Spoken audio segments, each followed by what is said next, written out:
AdoramaTV presents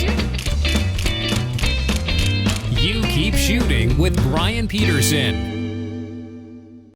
One of the greatest challenges a lot of photographers face is how to incorporate something in the foreground every time they pull out their wide-angle lenses. Now, that is not to say that you always have to have foreground interest when shooting with a wide-angle lens, but more often than not, it's key to the success of the image. Hi, I'm Bryan Peterson, and you are watching AdoramaTV. I'm here in Seattle in a yard of graffiti, for lack of a better word, and it's very interesting, needless to say, from the standpoint, if nothing else, of the incredible amount of color, shapes and tones and whatnot that are existing here in this place. But I've got the wide-angle lens on. I'm here on the deck of this graffiti-laden deck, and I want to make an interesting shot.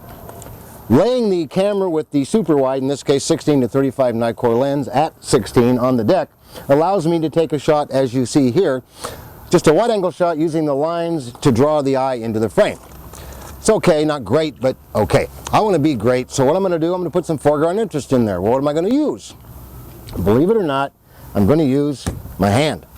Upside down, I'm going to put pressure on my hand, and when I'm all said and done, let's take a look and see what we get. And in this case, hang on a second, here we go.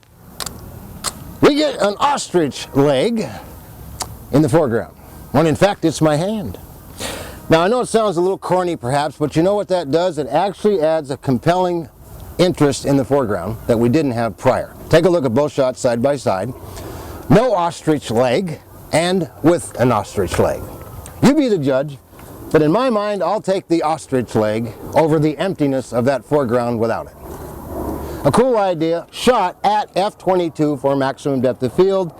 We are in effect, as we say, storytelling right now, and that's why we're using f/22, because it's overcast here. I'm also able to shoot this particular photograph in aperture priority. ISO is 100, and that accounts also for the fine grain low noise.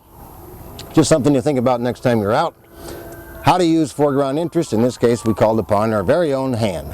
Until next time, this is Bryan Peterson saying, you keep shooting. This episode is brought to you by AdoramaTV. Visit the Adorama Learning Center, where you'll find photography tips and techniques, links to the gear used in this episode, and related videos. For all the latest photography, video, and computer gear, visit Adorama.com. And the next time you're in New York City, visit our store, located on 18th Street between 5th and 6th Avenue.